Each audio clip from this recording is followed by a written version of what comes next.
Since I was a little kid, my great-uncle Ivan has lived with us in our basement. He's a surrealist painter by trade, and his works are beautifully done. Whimsical and thought-provoking oil masterpieces, worthy of being stared at for hours. Each time I look at one of his paintings, I find something new that I never noticed before. Uncle Ivan is the most talented artist I've ever met, and yet his work is not even known to the most obscure collectors. I wonder sometimes if he'll be like Van Gogh, and nobody will know properly of his genius until after he's gone. When he had a stroke and lost the ability to speak, he began painting obsessively, showing the world the beauty in his mind which would otherwise be lost without words. My parents built him a studio in the backyard for his 70th birthday. They have friends in construction, and we have a large property in the country, so they built him a very big studio with high ceilings, knowing that he would find a way to utilize every inch available. And utilize it he did. The walls were painted white with primer, and then he set himself to work. Inside the massive space, he created another world. Within a year, his designs were outlined in black and white, with splashes of color beginning to be applied in places. Already the overall effect was astonishing. It was like entering the surreal space of his own mind, an Alice in Wonderland world that sparked the imagination and resembled the uncanny landscape of dreams long forgotten. It was when the colors were completely filled in that the illusion became complete, and one day I went out to his workspace in the backyard to find that he had vanished. He was gone, and I could make no sense of it. "Uncle Ivan?" I called out into the empty, echoing studio, but he didn't answer. I gazed around in total wonderment at the huge room he had painted once again, the walls, ceiling, and floor alive with colors and images. I tried to find a spot of black and white where he still had to fill in the color and could find none. The field of mushrooms with its gnome inhabitants was so real it felt like I could step into it and join in the merriment of the fairy folks living there. Purple cloud mountains rose up steeply to the left of that, a field of pink cherry blossom trees sloping downwards on the other side, towards a tumbling river the color of cotton candy. This led into a sprawling desert-scape which started out in yellows, oranges, and golds, and faded softly into the greens and gentle blues of an ocean, filled with kelp, octopus, jellyfish, and a myriad of other fantastical aquatic creatures. Gasping, I realized the room was finally complete. My heart thumped in my chest as I thought about what this meant. This room had been my Uncle Ivan's life for the past several years. Now it was finished, and he should be reveling in his masterpiece. I thought he would have at least come to find me, to show me that it was done. He knew I was his biggest fan, after all. Where was he? The man was a total recluse, a hermit.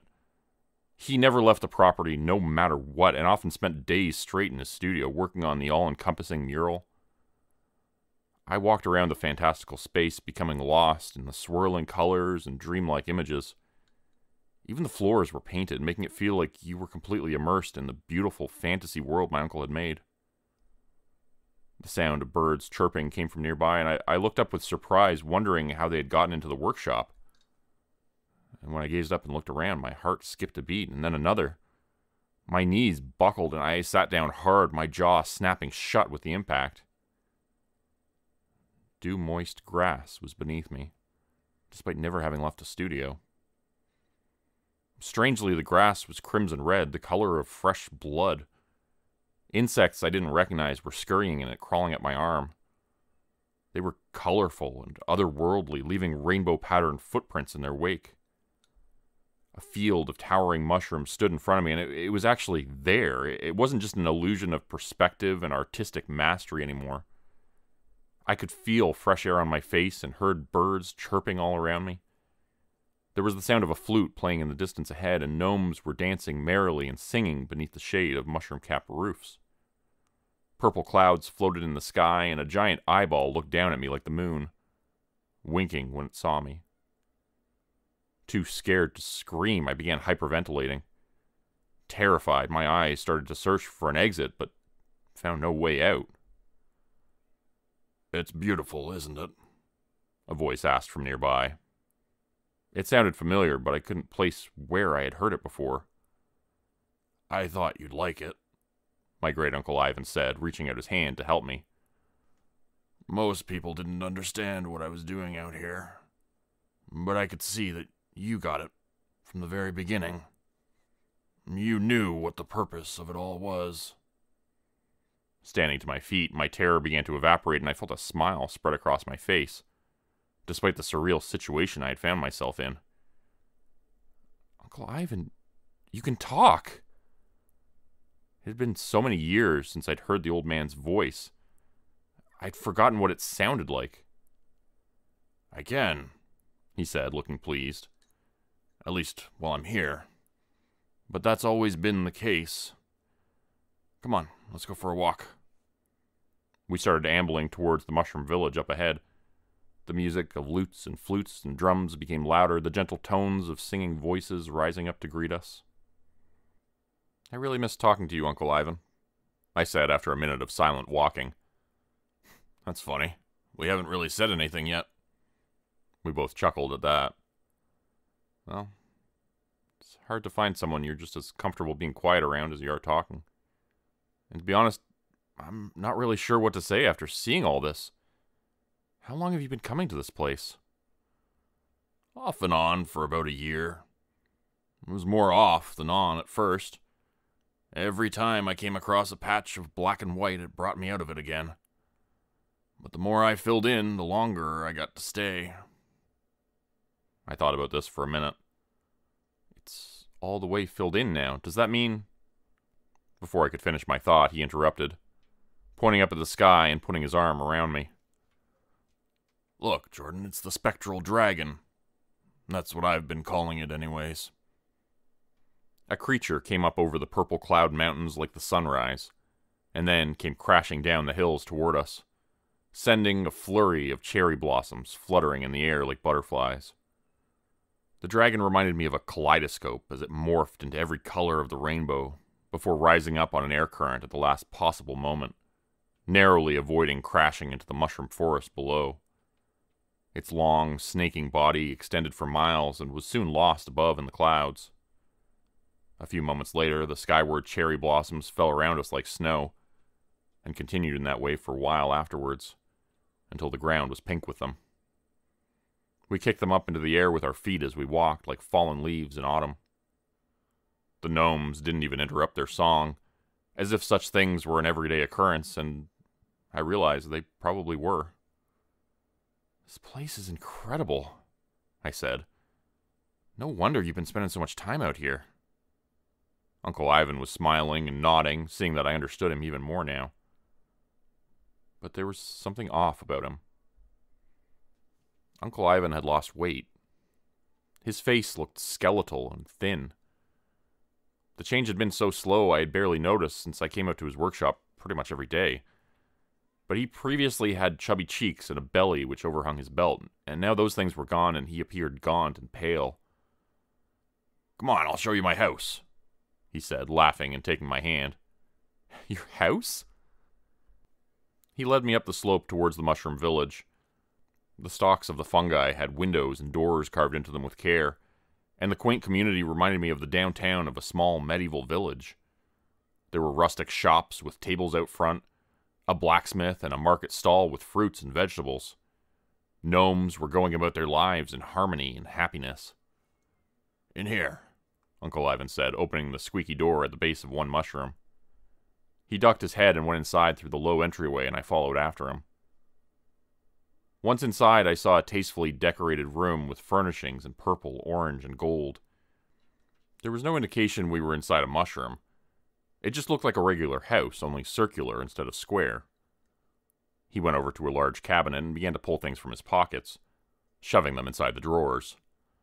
Just a minute, let me get organized, Uncle Ivan said. He took a large horned beetle from one pocket of his bathrobe and stuffed it into a drawer, then started searching through the other drawers for something. I saw a purple octopus poke its head out of one, and he crammed it back inside.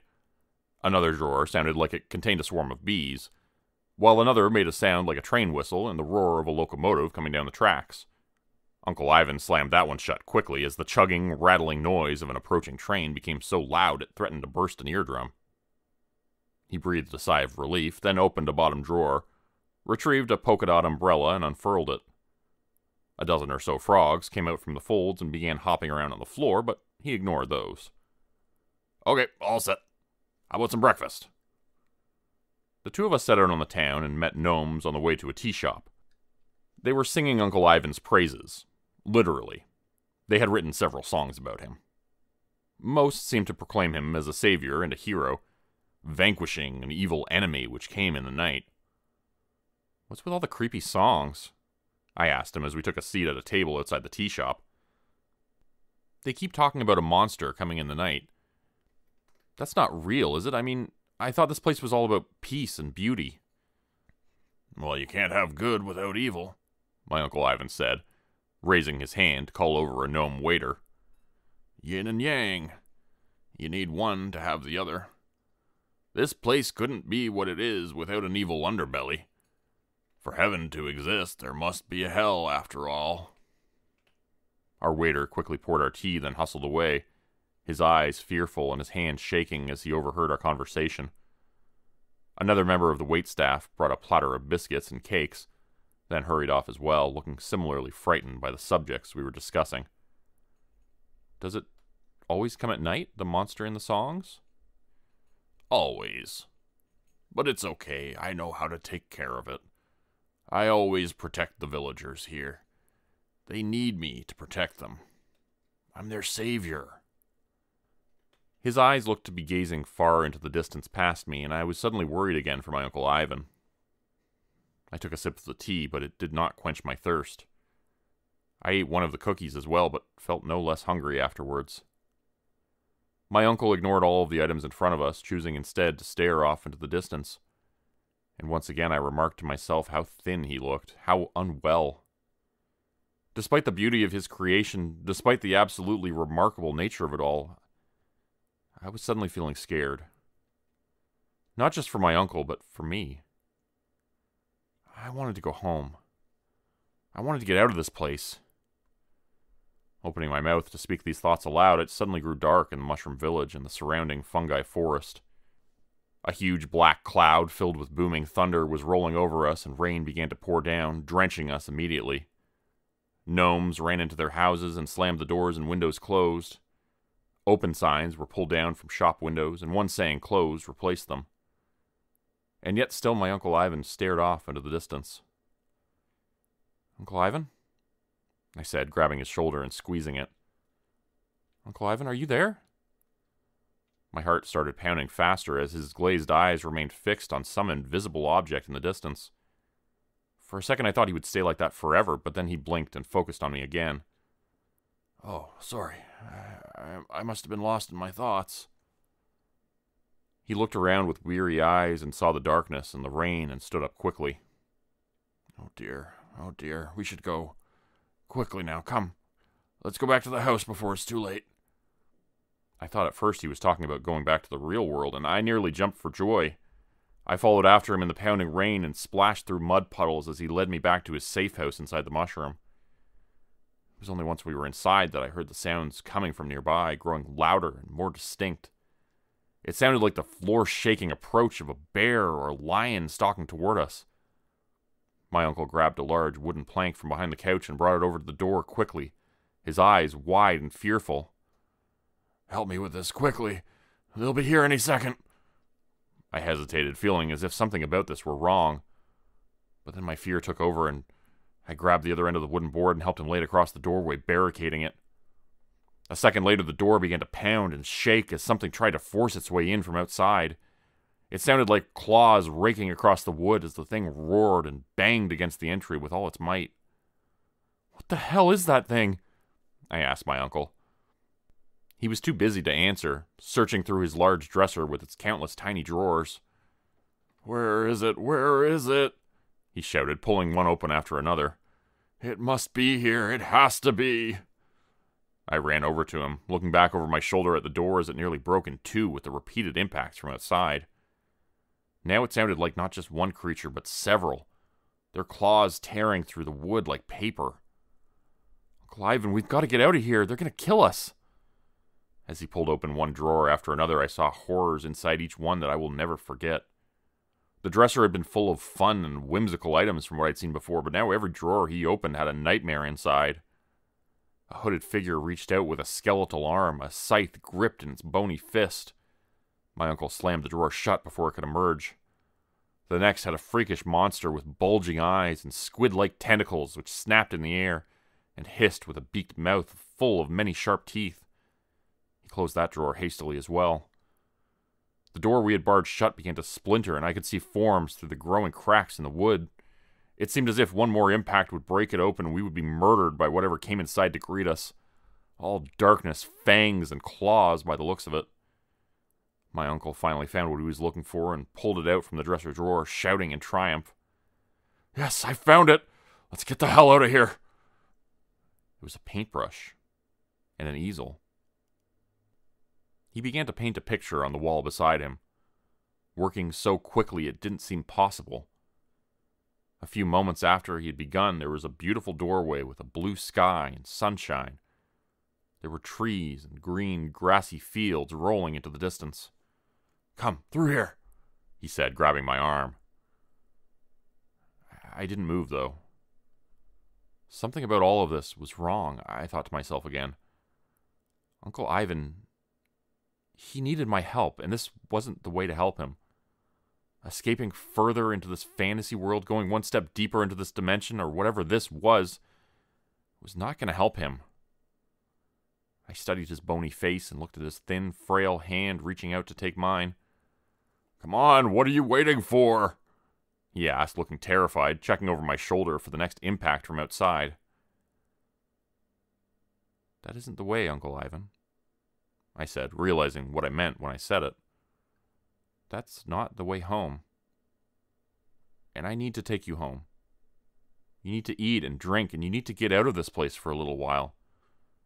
You can't survive here. You can't live inside this world you created, or it'll kill you." "What? No. No, I can't leave. This is my home now. I need to protect it." The door splintered further with another loud bang as the dark forms forced their weight against the threshold. "Do you know what's on the other side of that door, Uncle Ivan? Have you ever waited to see what will come through, or do you just escape further into your fantasies and run away every time?" He hesitated, looking as if he might jump through the doorway without me, escaping into that other world, never to be seen again. But then he turned to look at me and let out a deep, shuddering breath. "No, I always run away from it. I suppose I should look at it, though. Shouldn't I?" "We all need to face our fears sometime, Uncle Ivan," I said, taking his hand. "We'll face it together, whatever it is." He gripped my hand tightly, and we stood waiting for our demise, or for whatever would come next. With a loud crash, the door broke open, and dark forms in the shape of every alpha predator began to squeeze through, looking like oversized nightmare images of their true selves. Shadowy bodies with no discernible features except for their teeth which were too long and too sharp, gleaming white. As they closed in on us, I focused on that lack of color and remembered those blank spots in the mural. I thought about home. I braced for the impact and for the teeth which would tear me to shreds, but they never came. When I opened my eyes, I looked up and saw a wall in front of me with a wolf painted in black and white. It hadn't been filled in yet. A ray of sunshine was peeking in through the doorway which led outside, and I could hear birds chirping out there. We were back in my great-uncle's studio again, and he was beside me, holding my hand, squeezing it very tightly. Both of us let go at the same time, looking at each other and feeling slightly embarrassed for some reason, as if what had just happened hadn't really happened. "Looks like you missed a spot after all," I said to my uncle. He looked back at me, and I saw tears in his eyes. He wanted to say something back, but couldn't. Instead, he picked up his paintbrush, which was sitting nearby on an easel.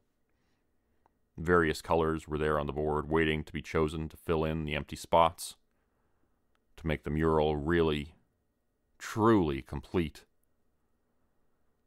My uncle went over to the spot with the paintbrush in hand, looking ready to fill in the emptiness.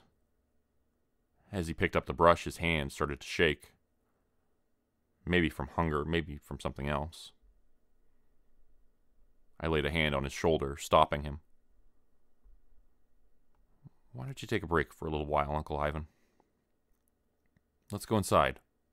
Grab a bite to eat. The mural will still be here tomorrow. He turned to look at me and smiled, then set the paintbrush and easel down on the floor again. Putting his arm around my shoulder, the two of us walked out from the paint fumes and into the fresh air of the backyard. You know, I said, I was kind of bummed out when I thought the mural was finished. This project, it's been such a big part of our lives these last few years. Maybe you should just leave that one spot blank. Like a signature. A reminder of all the time and effort you put in here. In the real world. He nodded, his eyes focused and lucid for the first time since I'd seen him that day. And Uncle Ivan pointed at a large mountain off in the distance. It took me a second to understand, but I'd always been able to see what he meant in these muted moments. And I did then, too. Yeah. Like a landmark. So no matter what, you can always find your way home.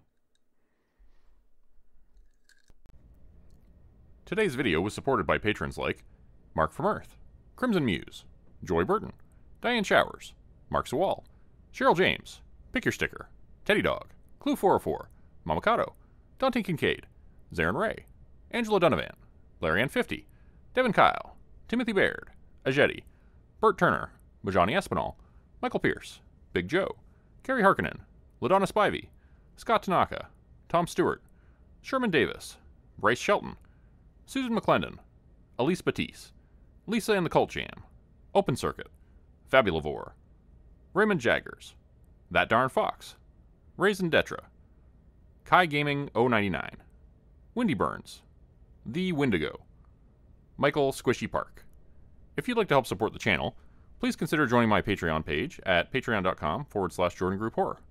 As a patron, you'll get access to bonus videos and content, as well as a Discord channel. You'll be credited at the end of every video going forward. And if you decide to stay for 3 months, I'll name a character after you, which will be featured in the next Hollow's End story. Links to join the Patreon are in the description. Thanks everyone for listening. Hope you like, subscribe, and comment to help the channel continue to grow. It really does help a lot.